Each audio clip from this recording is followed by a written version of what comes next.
Oi, oi! Está começando mais um episódio do Te Toca Guria, que tem o apoio da Maison de Lione e do Cosmopolita Restaurante e Café.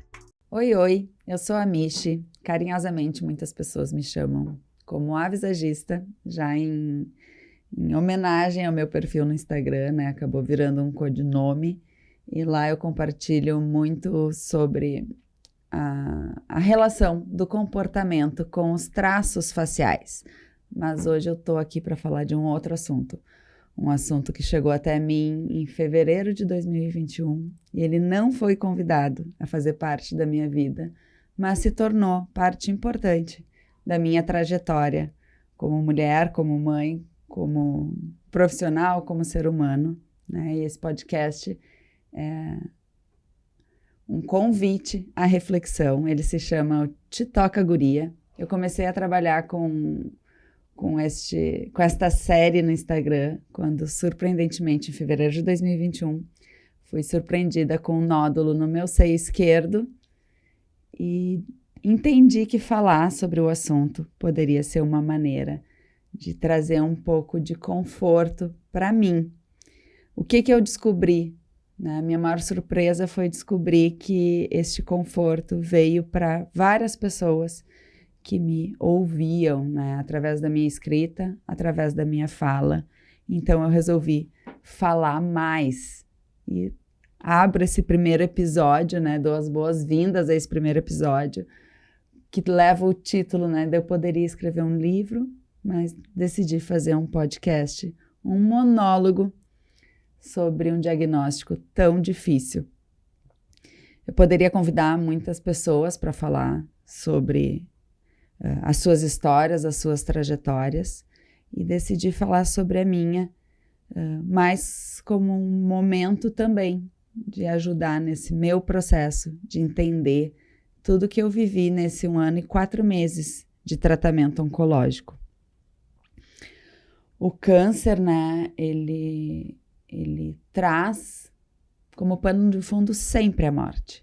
Por mais que a gente fuja, né, e saiba que existem muitos tratamentos, muitos casos de cura, a gente ainda, quando ouve a palavra câncer, tem gente que não gosta nem de falar no nome, porque acha que atrai, pode pegar. E ele nos leva a essa reflexão, né?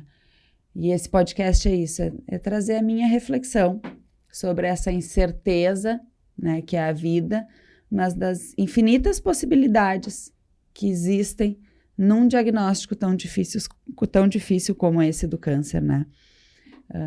Eu acho que um diagnóstico como esse, ele nos coloca, sim, de frente com a morte, mas ele nos coloca também de frente com a vida. E foi, para mim, na minha história, a minha maior surpresa. Eu me coloquei de frente com a minha vida, né? Eu reavaliei várias coisas que eu vinha vivendo e conheci muitas mulheres nessa trajetória, e todas elas me trouxeram isso, né? O quanto o câncer oportunizou elas a viver uma vida diferente. Só que a gente não quer essa oportunidade. Ninguém quer um câncer na sua vida para viver uma história diferente, para ter que aprender com a dor. A gente não precisa aprender com a dor. A gente pode aprender simplesmente olhando para a sua vida e reavaliando aquilo que a gente está fazendo, se é realmente o sentido pelo qual a nossa vida está indo para frente, né? E por que falar então de câncer, se ninguém quer falar de câncer? Porque eu acho que a gente precisa falar sobre isso, a gente precisa normalizar o câncer como doença, apesar de ela ainda matar, né? Mas existem tantas outras doenças que também nos levam à morte, e tantas não doenças que nos levam à morte, e tantas coisas que não são consideradas doenças que nos levam à morte em vida. Não tem nada pior do que morrer em vida, né? Do que estar vivo sem viver. O câncer me deu a oportunidade de colocar mais vida nos meus dias e não mais dias na minha vida, né? Ele me deu a certeza da finitude, de que vamos morrer, aquilo que a gente sabe que vai acontecer com qualquer um, só não sabe a hora. e poder falar sobre vida, né, enquanto doente, enquanto com câncer, que não é mais o meu caso, estou curada, terminei meu tratamento há 2 meses.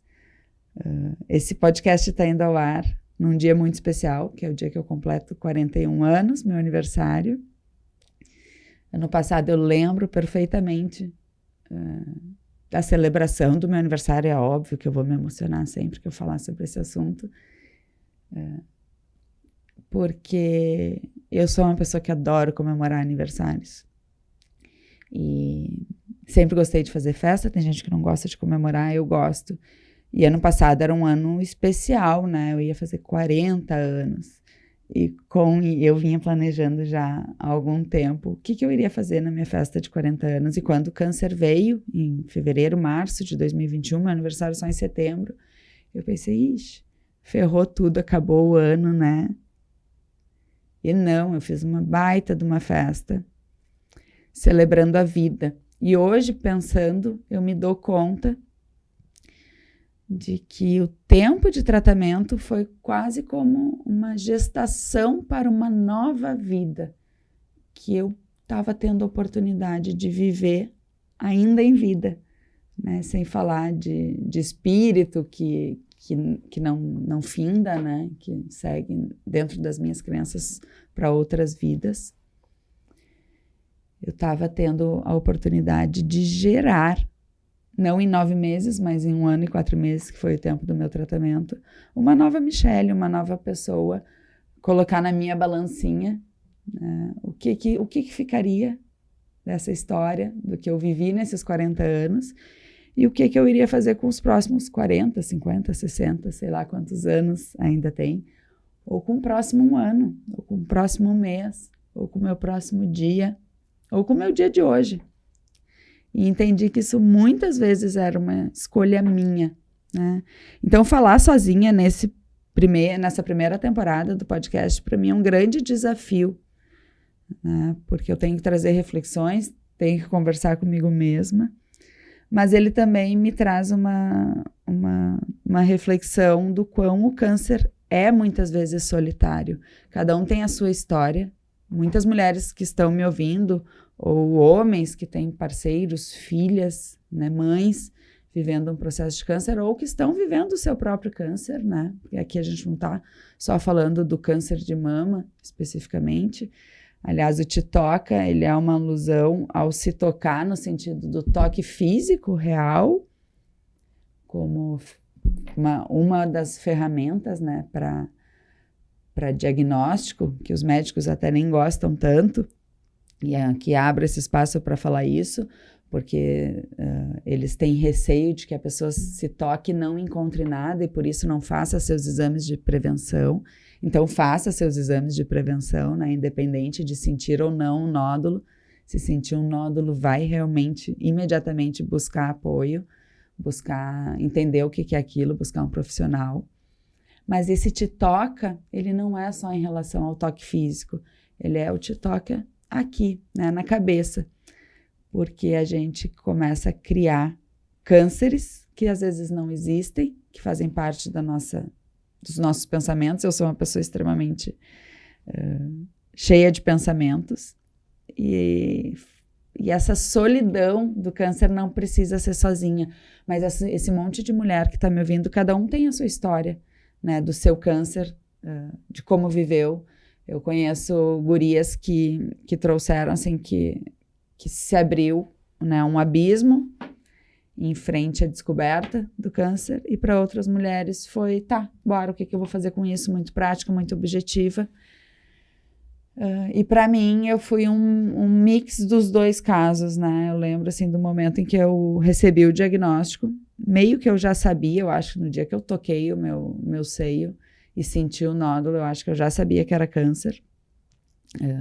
Não sei como explicar isso, tem coisas que a gente não sabe explicar, mas eu sentia como se fosse, mas tá, veio todo um processo de que exame eu faço, né? Vou falar com o meu ginecologista, e até o dia de receber efetivamente o diagnóstico, fui lidando com aquilo, né? E no dia que eu abri, um abismo realmente se abriu. E eu pensei, quando eu morrer, não foi se, se eu morrer amanhã, não, é quando eu morrer, porque daí me deu certeza de que eu ia morrer. E eu com uma filha de 4 anos, a Malu estava naquele dia, naquela época. Hoje ela vai fazer 6 anos e eu penso, graças a Deus, porque a minha maior preocupação era de morrer numa idade em que conscientemente a gente sabe que as crianças não lembram, né, da infância. Não queria que a Malu não lembrasse da mãe, né? Acho que tem bastante gente com essa história e tudo que eu queria era que a Malu lembrasse da mãe. Então, aquele primeiro momento foi, eu preciso viver para isso. Não que agora eu já possa morrer, mas agora eu já sei que perto dos 6 anos, alguma lembrança da mãe ela vai ter. É difícil, é muito difícil, é dolorido. A maioria da gente não tem realmente um problema sério para lidar na vida. E eu era uma pessoa que eu acreditava que eu tinha muitos problemas, até ter o câncer, né? E eu lembro que todos os meus problemas terminaram naquela terça-feira, quando o diagnóstico apareceu naquela terça-feira. Que eu abri meu celular, estava ali, né? Entre palavras técnicas, estava escrito um câncer como fundo. Eu lembro que eu estava indo para a praia, era no auge, assim, da pandemia da Covid, assim, estava tendo uma crise bem forte de casos. Nós estávamos indo para a praia e eu tinha que tomar uma decisão com quem que eu ia conversar primeiro, né? Com o Ricardo, meu namorado, que estava ali do lado, com meu irmão, que estava angustiado no WhatsApp, tentando receber notícias sobre o diagnóstico, com os meus pais, que eu acho que faziam de conta que não estavam vivendo aquilo. Eu conversei com uma amiga que estava passando pelo processo do câncer, que ela imediatamente resolveu tudo para mim. Talvez tu não tenha, no momento do teu diagnóstico, alguém passando por essa situação que possa resolver tudo para ti. Eu tive. E isso foi uma das coisas que mais me ajudaram, assim. Trazer alguém que esteja vivendo um processo de câncer parece que traz um acolhimento maior. Eu acho que é um pouco disso que eu quero trazer para vocês com essas reflexões de palavras, às vezes de raciocínios sem sentido, né? Mas que são a minha história, como eu vivi aquele processo. Nunca me passou na cabeça a questão de eu vou ficar careca, como é que vai ser, mas é engraçado que é a primeira coisa que as pessoas trazem, né, no câncer, é essa visão do vai ficar careca e agora? Mas isso é papo para os próximos episódios, né? Eu quero falar hoje sobre esse diagnóstico mesmo, né, do como a gente deve encarar ele na nossa rotina, como ele faz parte de muitas pessoas com quem a gente convive e cada vez mais frequentes, né? Mulheres jovens, gente jovem tendo câncer. E muita gente fala, né, que o câncer mudou minha vida, o câncer transformou minha vida, o câncer é uma oportunidade. A verdade é que a gente quer que se exploda essa oportunidade, ninguém quer ter essa oportunidade na vida.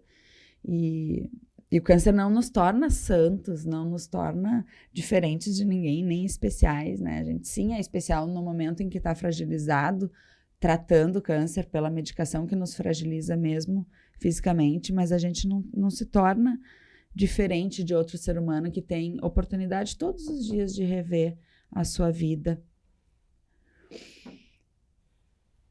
E quando eu vejo os meus erros que eu continuo errando mesmo depois do câncer, eu penso às vezes, poxa, o câncer não me ensinou nada, né? Isso é meio que uma coisa que colocam na nossa cabeça de que o câncer está nos ensinando algo. E eu não sei se é o câncer que nos ensina ou se é a gente que tem que aprender com ele. Então fica aqui a minha reflexão para a pergunta que eu mais me fiz durante o tratamento, depois do diagnóstico, né? O que eu tenho que aprender com isso?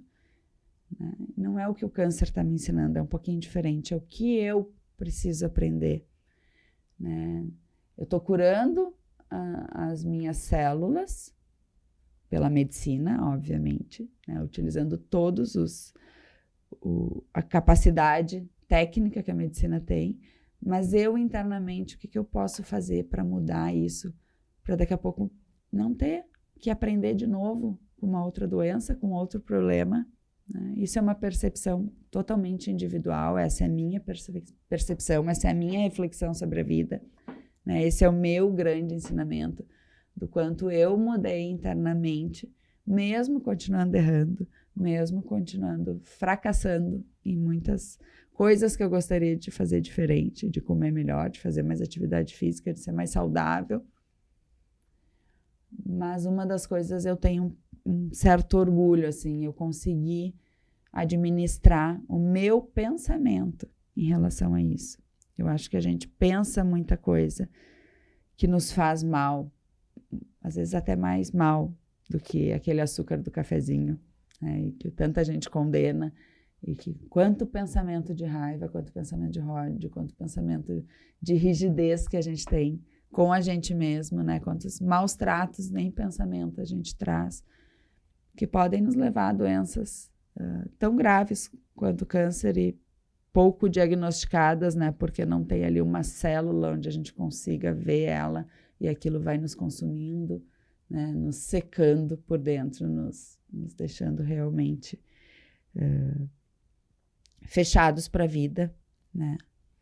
É muito arriscado, obviamente, falar desses assuntos, assim, de como eu tenho a minha vivência de vida, né? Cada um tem uma relação com a sua história de vida. Não estou dizendo que câncer é causado por causa disso, não quero entrar em embate médico aí, mas para mim, né, eu acho que somar a medicina tradicional, o que a gente tem de ciência hoje, associado com as questões de reflexão do espírito, dos pensamentos, me ajudou, me trouxe paz para o meu tratamento, né? Mesmo nunca tendo questionado os tratamentos médicos, eu aderi a diversas terapias ditas alternativas, mas principalmente o que eu podia fazer para trabalhar as minhas emoções, controlar os meus pensamentos, não me punir mais.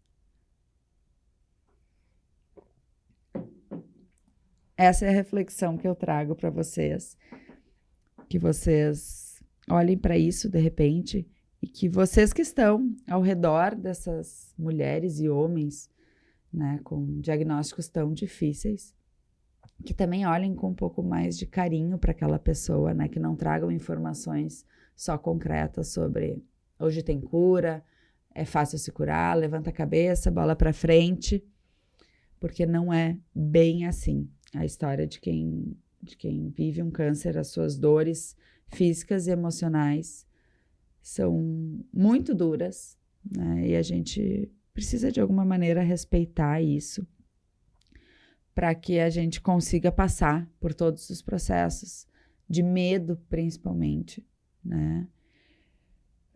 Com pelo menos o acolhimento e a segurança de que a gente está num ambiente seguro, de que aquelas pessoas, por mais que nunca entendam, porque nunca vão entender, eu nunca vou entender o câncer de uma outra pessoa, mesmo tendo tido um câncer, mas de saber que a gente pode viver aquele processo naquele meio, sem as cobranças deste mundo tão racional, porque o câncer ele não é racional, não para quem vive.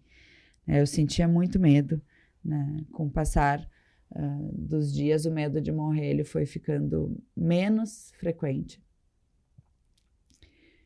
Ele foi se perdendo no caminho, porque a gente vai para um lugar que é desconhecido. Quando a gente tem aquele diagnóstico, tu não sabe nada. Eu não tinha noção do universo da oncologia. Lembro assim que a Grazi me passou o contato do mastologista, o contato do oncologista, e eu fui seguindo as indicações dela, porque eu confio nela, né? Grazi, minha amiga, que estava vivendo o processo do câncer. Então, quando eu vi, em 6 dias eu tinha tudo agendado. Eu mudei a minha agenda de de gravar curso, que eu estava planejado para aquele ano, para aquele primeiro semestre, gravar todos os meus cursos online, iniciar com os meus projetos de trabalho, e eu mudei toda a minha agenda para consulta médica e hospital. Eu não tinha mais visão de futuro. Meu dia era como é que vai ser o dia de amanhã, o que eu tenho na agenda amanhã. E isso é um corte forte de uma história de vida, de sonhos, de trajetória, né? Que precisa ser levado em consideração. Então, esse medo do dia de amanhã, ele existe, né? Medo de não existir mais, medo de não ter feito o suficiente, de não ter terminado de escrever o meu livro, a minha história, né?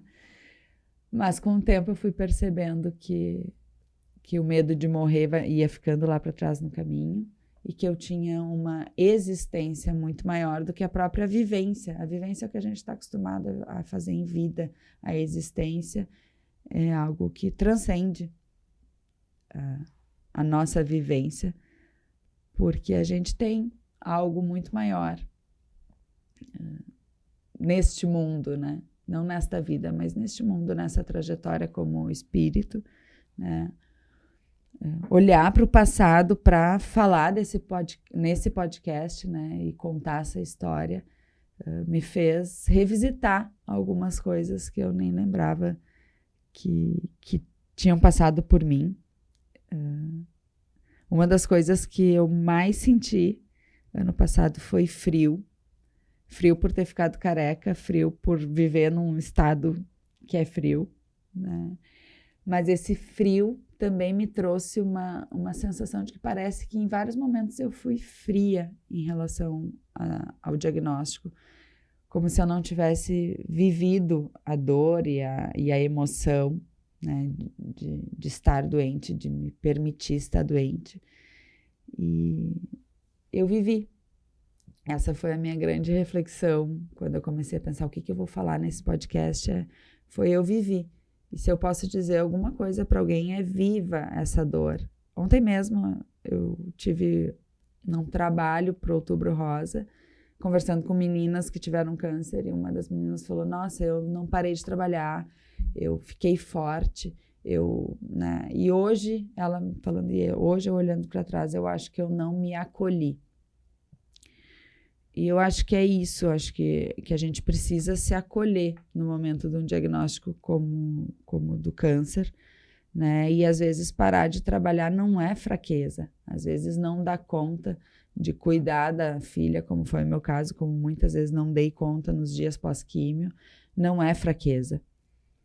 A gente recebe muito esse estereótipo, né, de ser forte, de ser corajosa, de ser lutadora, de ser vencedora, porque parece que a gente, quando está ali representada na doença, a gente está fazendo o que todo mundo, na verdade, está fazendo, que é fugindo da morte, né? E a gente, trazendo essa nossa luta, a gente representa um monte de gente que não se dá conta de que está ali, né, fazendo da sua vida, tentando mais longevidade, tentando mais vida, mais dias de vida, né? Todo mundo tem esse medo da morte, e ele nos traz quando fazem assim, tu é guerreira, tu é lutadora, tu representa, eu acho que não. Eu acho que a gente é só mais uma pessoa que efetivamente está de frente com a morte, mas que todo mundo está e não se dá conta que está. Não é fácil receber o diagnóstico, né? Mas dá para ter um pouquinho de paz durante o tratamento. Eu acho que essa é a palavra que define muito do que eu vivi. Eu hoje, olhando para o ano passado, às vezes eu penso, nossa, eu queria aquela paz de volta, né? E aquela paz, eu estava com câncer, né? Vivendo momentos de paz. Eu acolhi tanto o sentimento de tudo bem, eu nunca vou me perguntar por que comigo, né? Eu acho que se é comigo é porque tinha que ser, né? Mas um sentimento de tá tudo bem, vai dar tudo certo. Mesmo que o certo não fosse a cura, né? É um certo que transcende o que eu tenho de escolha, não está nas minhas mãos, né? Então,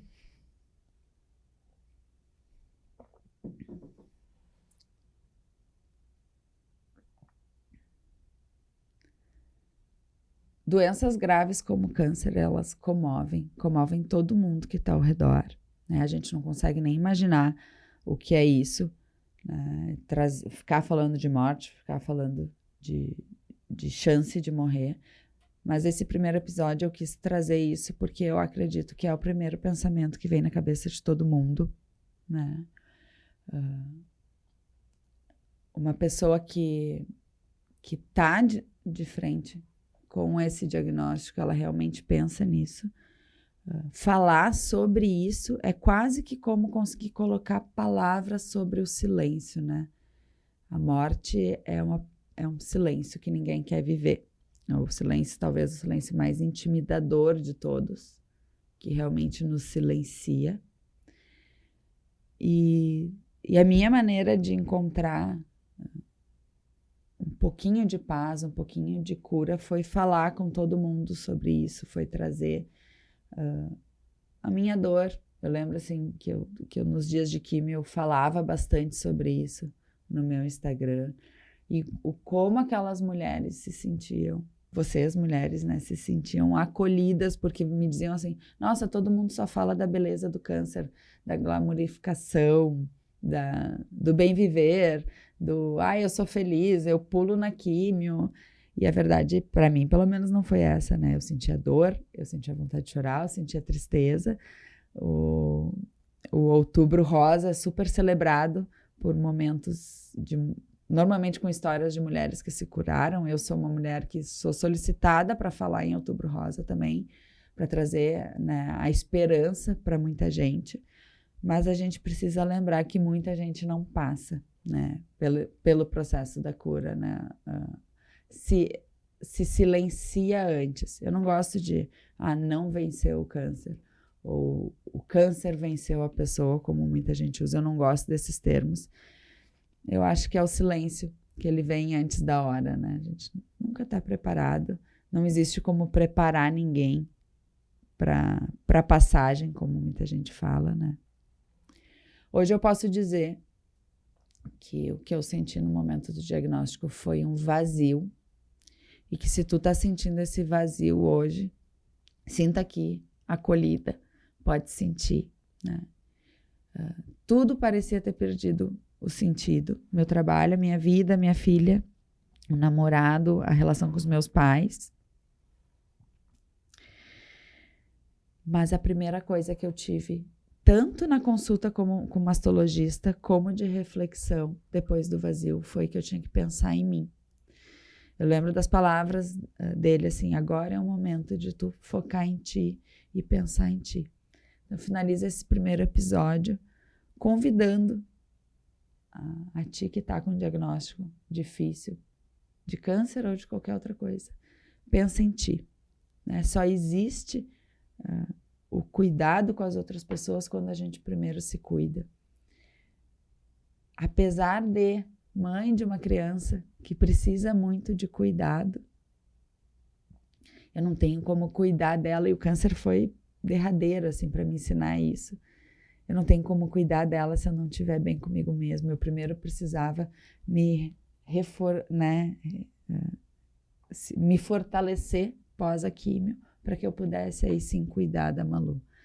Então fica aqui o meu convite a que tu olhe para ti, te acolha, cuide de ti, pense em ti. É um momento só teu, com uma história só tua, onde as reflexões são só tuas, né? E eu não sei se passa. Essa é a palavra que a gente mais ouve. Vai passar. Eu não sei se passa, tá? Mas enquanto tu estiver vivendo este momento, que tu acredite que ele vai passar, que outros momentos melhores vão vir, talvez momentos piores, e que tu tem que estar conectada contigo mesma, vivendo a tua história, contando a tua história, né? Não buscando ser perfeita, não buscando nada além do que trazer amor para esse momento. É um momento de amor, com certeza, e que tu encontre a tua paz nessa jornada.